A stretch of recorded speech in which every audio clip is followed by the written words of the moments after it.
नमस्कार दोस्तों। आज की टॉपिक सोलर एनर्जी या सौर ऊर्जा है।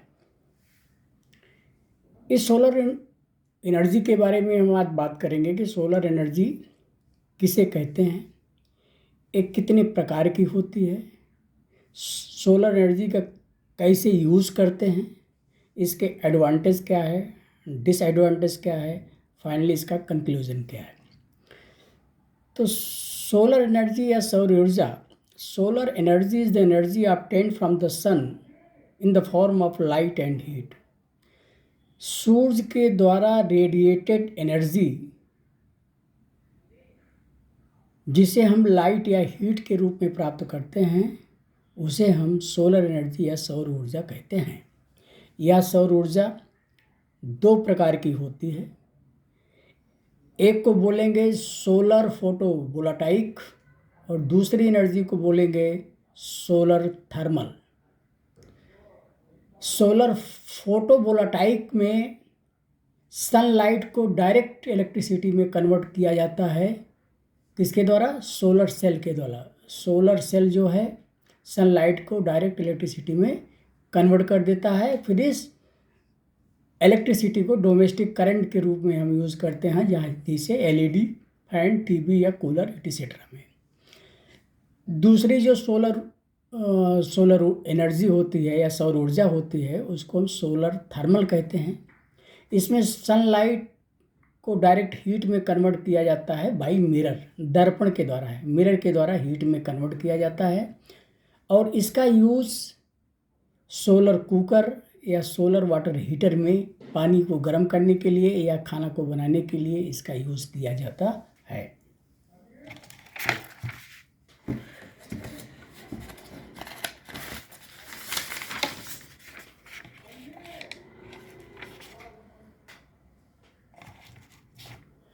अब हम बात करेंगे कि हमें सोलर एनर्जी कैसे काम करती है, how work solar energy. Solar energy कैसे काम करती, कैसे सोलर एनर्जी का यूज़ होता है, कैसे काम करती है। तो जब सन जो है सनलाइट को इमिट करता है तो यह सनलाइट सोलर पैनल या सोलर सेल या फोटोवोल्टाइक पर पड़ता है। जैसे ही सनलाइट सोलर पैनल पर पड़ेगी, सोलर पैनल उस सनलाइट को एब्जॉर्ब करेगी और सोलर पैनल में जो सोलर सेल होती है या फोटोवोल्टाइक सेल होती हैं वो इस सनलाइट को डायरेक्ट डीसी करंट में कन्वर्ट कर देती हैं। अब डीसी करंट में कन्वर्ट होने के बाद इसके दो पाथ होते हैं।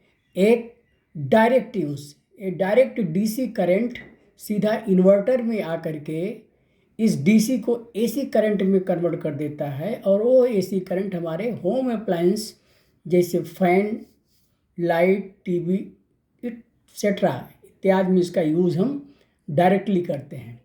लेकिन जब हमारा रात के टाइम पर जब सोलर एनर्जी नहीं रहेगी, सनलाइट नहीं रहेगी, उस समय के लिए हमारे पास बैटरी चार्ज की जाती है। तो बैटरी को चार्ज करने के लिए जैसे ही सोलर पैनल से आउटपुट डीसी करंट निकलता है उस डीसी करंट को चार्ज कंट्रोलर के थ्रू बैटरी में पास किया जाता है जिससे वह बैटरी डीसी से चार्ज हो जाए। अब इसमें चार्ज कंट्रोलर दो तरह के होते हैं, एक का नाम है PWM और दूसरे का नाम है MPPT। PWM mean pulse with modulation charge controller है। इसकी इफ़िशियंसी 70 से 80% होती है। ये चीप है, सस्ता है। कम यूज़ के लिए PWM चार्ज कंट्रोलर का यूज़ कर सकते हैं। लेकिन अगर हमें बड़ी बैटरी का यूज़ करना है, ज़्यादा सोलर एनर्जी का यूज़ करना है, तो उसके लिए जो चार्ज कंट्रोलर है वो MPPT का यूज़ करना चाहिए। MPPT का मतलब मैक्सिमम पावर पॉइंट ट्रैकिंग का जो कंट्रोलर है उसको यूज़ करना चाहिए। ये डिपेंड करेगा कि हमारा बैटरी में कितना पावर हमको चार्ज करना है, उसके लिए चार्जर उसके हिसाब से लगाया जाता है। आइदर PWM या MPPT के थ्रू पास करा करके बैटरी को चार्ज कर लिया जाता है। अब बैटरी चार्ज होने के बाद जब सोलर एनर्जी नाइट में नहीं रहती है तो हमारी चार्ज बैटरी से फिर इन्वर्टर चलता है। जब बैटरी चार्ज हो जाएगी और रात में सोलर एनर्जी के न रहने पर ये चार्ज बैटरी फिर हमारे यूज में आ जाएगी। तो चार्ज बैटरी से जो डीसी निकलेगा वो सीधा फिर इन्वर्टर में आएगा और इन्वर्टर उस डीसी करंट को एसी में कन्वर्ट करके होम अप्लायंस के लिए जैसे फैन, लाइट, टीवी में यूज़ करता है। तो दोस्तों इस तरह से हमारा ये सोलर सिस्टम काम करता है कि सनलाइट पहले जो सूरज से इमिट्स हुई उसको हमारा पैनल जो है एब्जॉर्ब करता है, सोलर सेल उसको डीसी कन्वर्ट करता है या डीसी बैटरी में चार्ज होती है और फिर बैटरी से इन्वर्टर में जा कर के ये डीसी से एसी में कन्वर्ट होता है और फिर एसी का home appliances, fan, light, TV etcetera में आदि इसका यूज़ करते हैं।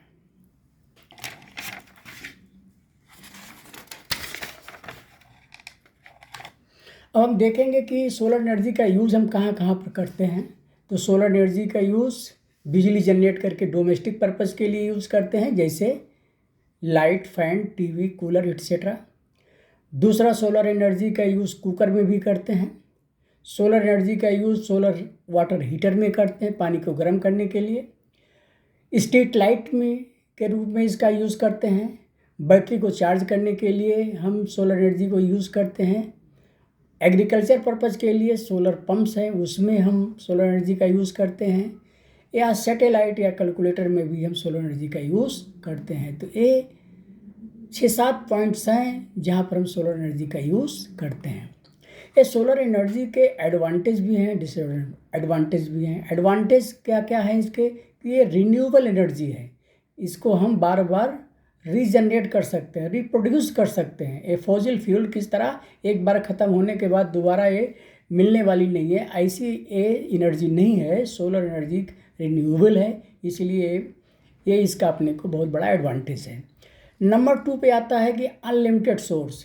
ये सोलर एनर्जी का जो सोर्स है अनलिमिटेड है, सूरज से निकलने वाले सनलाइट अनलिमिटेड है, जितना चाहें उतना हम इससे एनर्जी को प्रोड्यूस कर सकते हैं। सोर्स इसका अनलिमिटेड है, दूसरा एडवांटेज ये हुआ। तीसरा एडवांटेज ये है कि ये पोल्यूशन फ्री है, प्रदूषण रहित है। इस प्रकार की एनर्जी में किसी प्रकार का कोई प्रदूषण नहीं होता है।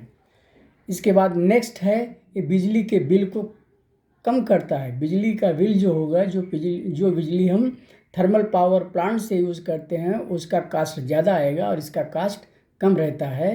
तो इस प्रकार बिजली के बिल को भी ये कम करता है। उसके बाद लो मरम्मत कास्ट, इसका रिपेयरिंग कास्ट बहुत कम होता है। सोलर सेल को रिपेयर करने में कोई खर्चा नहीं होता है, केवल इसके ऊपर डस्ट लग आने पर उसको क्लीनिंग करना पड़ता है जिससे इसकी इफिशियंसी बराबर रहे। तो इसमें रिपेयरिंग कास्ट या मरम्मत कास्ट इसकी बहुत कम होती है। इस तरह इसके 5-6 एडवांटेज हैं और जहाँ पर एडवांटेज है वहीं पर इसके डिसएडवांटेज भी कुछ हैं। जैसे रात में अगर सोलर एनर्जी नहीं है तो रात में हमें पावर नहीं मिलेगी, रात में पावर उपलब्ध नहीं रहेगा। दूसरा इनिशियल कास्ट ज़्यादा है, इसका इनिशियल कास्ट ज़्यादा है। सोलर पैनल को लगाने का इनिशियल कास्ट ज़्यादा होता है, इसलिए इसका जो है ये दूसरा डिसएडवांटेज है। तीसरा डिसएडवांटेज है कि ये पैनल जो है ज़्यादा एरिया की ज़रूरत पड़ती है इसके लिए, तो ये तीसरा डिसएडवांटेज है। और चौथा, बरसात में क्लाउडी नेचर होने पर सोलर पैनल की इफिशियंसी घट जाती है। तो ये 4 इसके डिसएडवांटेज हैं।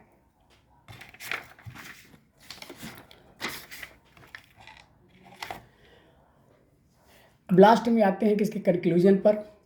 कंक्लूजन में है कि सोलर सेल जो है वो फोटोवोल्टाइक इफेक्ट पर काम करता है, मीन डायरेक्टली सनलाइट को इलेक्ट्रिसिटी में कन्वर्ट करता है फोटोवोल्टाइक इफेक्ट के द्वारा। दूसरा, सोलर सेल जो है एक पीएन जंक्शन डायोड है। तीसरा, इसका कंक्लूजन ये हुआ कि सोलर कांस्टेंट है, सोलर कांस्टेंट की value 1361 watt per metre square, 1 metre square area में मैक्सिमम 1361 वाट इलेक्ट्रिसिटी जनरेट कर सकता है। इसके बाद नेक्स्ट है कि सनलाइट की इंटेंसिटी एंड टेम्परेचर पर है। इस सोलर सेल या सोलर पैनल की इफिशियंसी डायरेक्टली प्रोपोर्शनल टू होगी सनलाइट की इंटेंसिटी। अगर सनलाइट की इंटेंसिटी ज़्यादा है तो इसकी इफिशियंसी अच्छी होगी, अगर कम है तो इसकी इफिशियंसी कम होगी। लेकिन टेम्परेचर के इन्वर्सली प्रोपोर्शनल है। सोलर सेल की इफिशियंसी टेम्परेचर के इन्वर्सली प्रोपोर्शनल होती है। मतलब टेम्परेचर अगर ज़्यादा होगा तो सोलर सेल की इफिशियंसी कम होगी, अगर कम है तो ज़्यादा होगी। इसी तरह बहुत सारे सोलर सेल्स अगर सीरीज में लगाए जाते हैं तो वोल्टेज बढ़ाने के लिए सीरीज में सोलर सेल्स को लगाया जाता है, और करंट को बढ़ाना है तो सारे से सोलर सेल को पैरेलल कनेक्ट करना पड़ता है। इसके बाद नेक्स्ट है कि सोलर एनर्जी एक रिन्यूएबल है, क्लीन एनर्जी है, एबंडेंट प्रचुर मात्रा में हमारे एटमॉस्फेयर में, हमारे नेचर में मिलती है, हमारे एटमॉस्फेयर में मिलती है। और लास्ट में इसका जो कंक्लूजन ये निकलता है कि solar cell made of silicon semiconductor, solar cell जो हमारा बना हुआ है ये सिलिकॉन सेमीकंडक्टर से मिल करके बनाया गया है। दोस्तों, तो अगर वीडियो पसंद आए तो लाइक एंड सब्सक्राइब ज़रूर कीजिए। Thank you.